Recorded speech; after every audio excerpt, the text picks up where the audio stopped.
Buongiorno da NonSoloAnimaTV, siamo da Amma ed è con noi Swami Brahmachari-Shubamrita.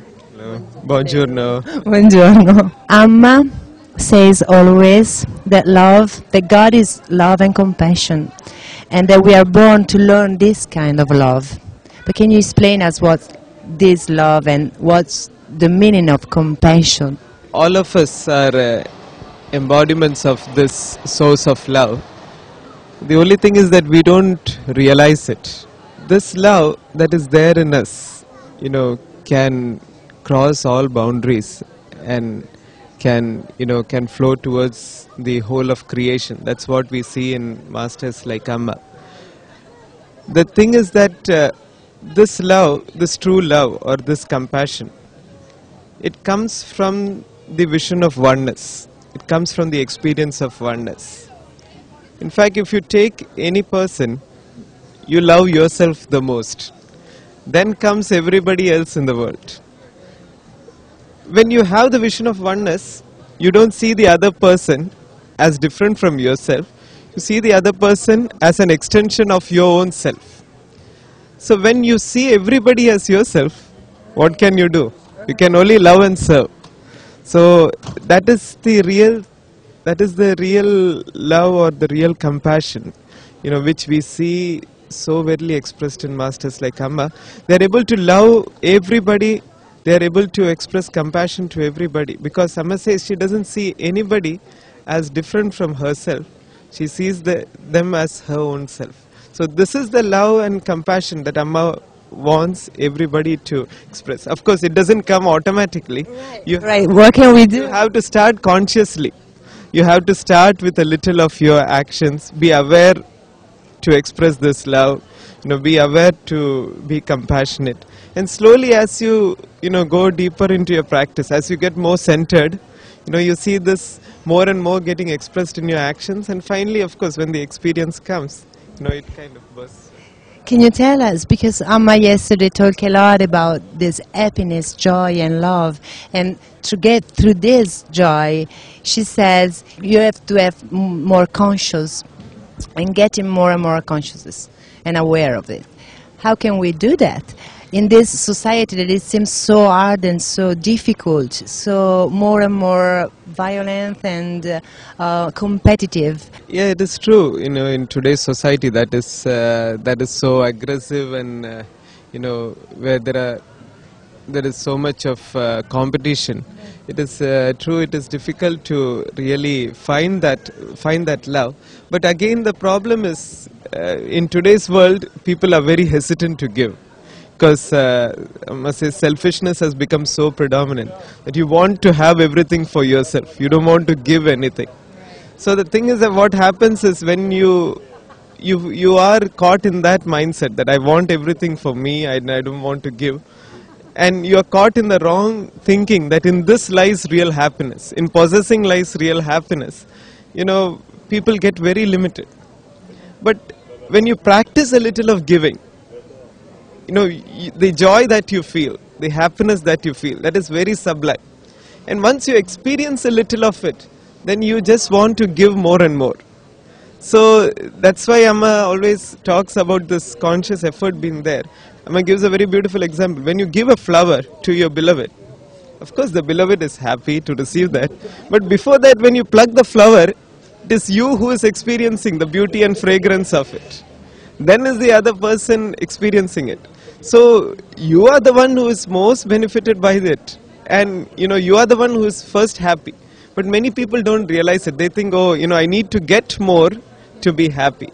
So when you practice giving, when you express love, when you express compassion, that makes you more and more aware of this fact that in giving lies real joy. So that's why Amma says we need to put in an effort in today's world to express this, because in today's world, Amma says 3 people in a family, they live like 3 isolated islands.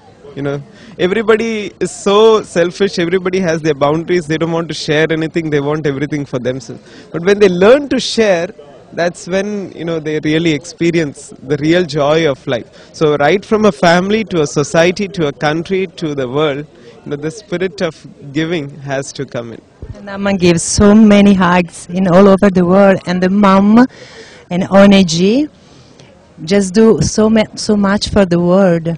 What are the future projects of mom?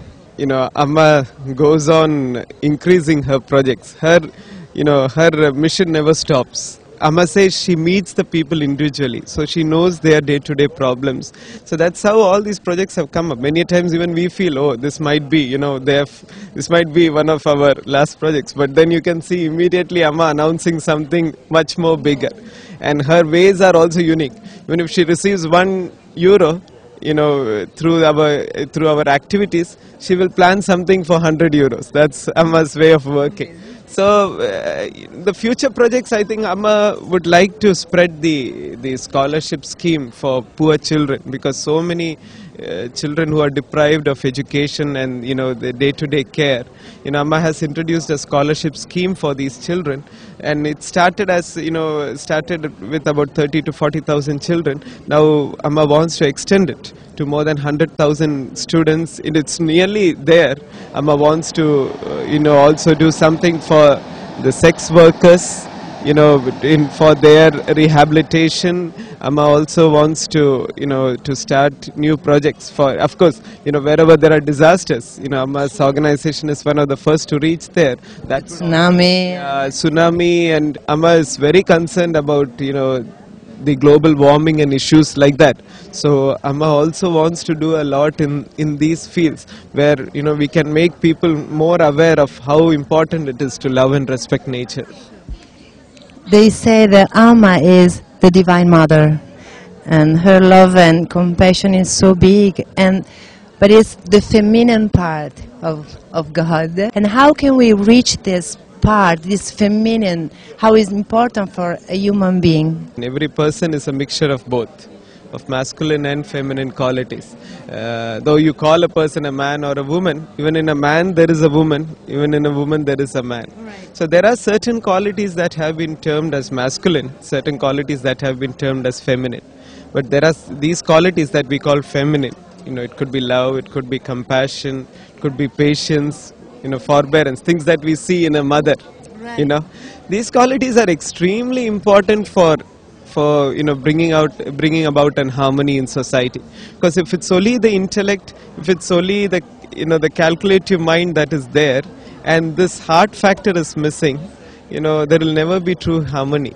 And Amma always emphasizes on that, in awakening this motherhood, even in man, and awakening these qualities, these feminine qualities, which would lead to to real happiness in a family, because real happiness in society as well.